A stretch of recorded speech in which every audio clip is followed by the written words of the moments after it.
लोकसभा 2024 चुनाव में राजनीतिक दल अपने तरकश से मारक तीर निकाल रहे हैं। दोनों गठबंधन के नेता हर दिन नया सियासी दांव आजमा रहे हैं। लोकसभा चुनाव के लिए 4 चरणों के वोट हो चुके हैं। 5वें चरण का मतदान 20 मई को होना है। चुनाव के हर चरण के पहले सत्ता पक्ष और प्रतिपक्ष यानी एनडीए और इंडिया गठबंधन रोज नए नए मुद्दे उछाल रहे हैं। आरक्षण खत्म करने और संविधान बदलने के 2 मुद्दे विपक्ष ने शिद्दत से उठाए हैं। भले ही इन दोनों मुद्दों में कोई सच्चाई नहीं है, जैसा विपक्ष आरोप लगाता रहा है, लेकिन इससे देश की बड़ी आबादी को गुमराह करने की चाल तो विपक्ष ने चल दी है। देश कैसे आगे बढ़ेगा, ये बात विपक्ष का कोई नेता नहीं कर रहा। भाजपा के खाते में भारत की आर्थिक संपन्नता और वैश्विक साख जैसी उपलब्धियां जरूर दिखती है। तो क्या आपकी विचारधारा जो 70 साल से इस संविधान की आलोचना कर रही है, मोहन भागवत ने खुद कहा था 3 साल पहले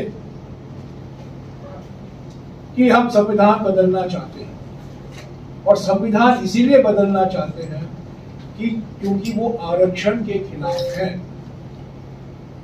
तो मेरा दूसरा सवाल प्रधानमंत्री से ये है, क्यों आप जातीय जनगणना कराने से भाग रहे हैं?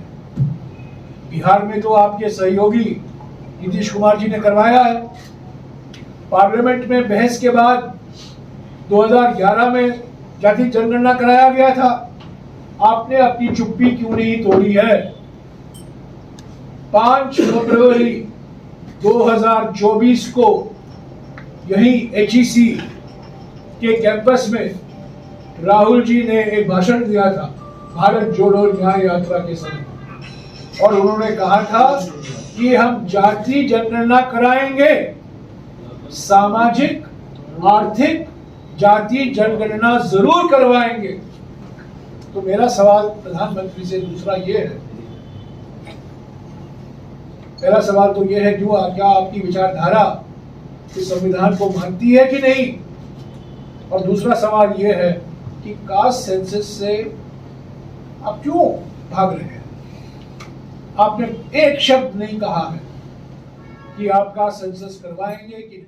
आरक्षण खत्म करने और संविधान बदलने के 2 मुद्दे विपक्ष ने शिद्दत से उठाए हैं। भले ही इन दोनों मुद्दों में कोई सच्चाई नहीं, जैसा विपक्ष आरोप लगाता रहा है, लेकिन इससे देश की बड़ी आबादी को गुमराह करने की चाल तो विपक्ष ने चल दी है। देश कैसे आगे बढ़ेगा, ये बात विपक्ष का कोई नेता नहीं कर रहा। भाजपा के खाते में भारत की आर्थिक संपन्नता और वैश्विक साख जैसी उपलब्धियां जरूर दिखती है, जिन्हें दोहराने की भाजपा को जरूरत नहीं। लोकसभा चुनाव 2024 के चुनावी मुद्दों की झड़ी में विकास की बातें गायब है। भाजपा अलग से इस मुद्दे पर शायद इसलिए अधिक नहीं बोल रही कि उसने जिस तरह भारत की अर्थव्यवस्था को गति प्रदान की है और वैश्विक साख बढ़ाई है, उसमें अब इसे बताने की जरूरत नहीं। कांग्रेस या दूसरे विपक्षी दल भी विकास से अधिक आरक्षण और संविधान में ही उलझे हुए हैं।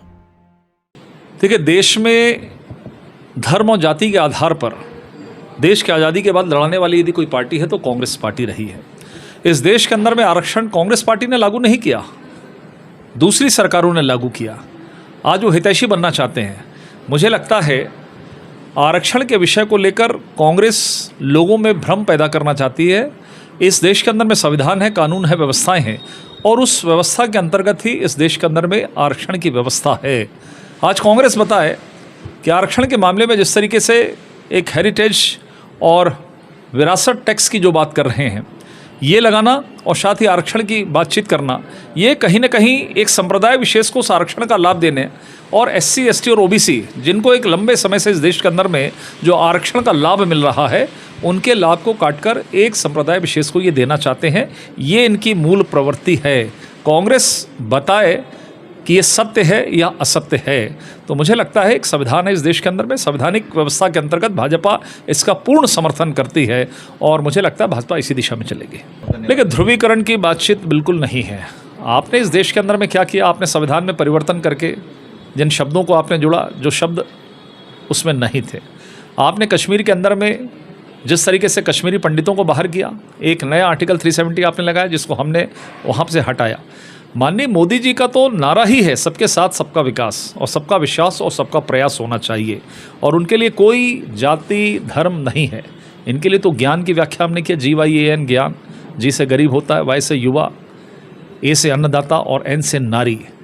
माननीय मोदी जी और भारतीय जनता पार्टी के लिए तो ये 4 धर्म, ये 4 जातियां हैं जिनका लाभ होना चाहिए, जिनके लिए काम करना चाहिए, वो हैं गरीब हैं, युवा है, अन्नदाता है और नारी है। तो मुझे लगता है कि भाजपा सबके साथ काम कर रही है और आज देख रहे हैं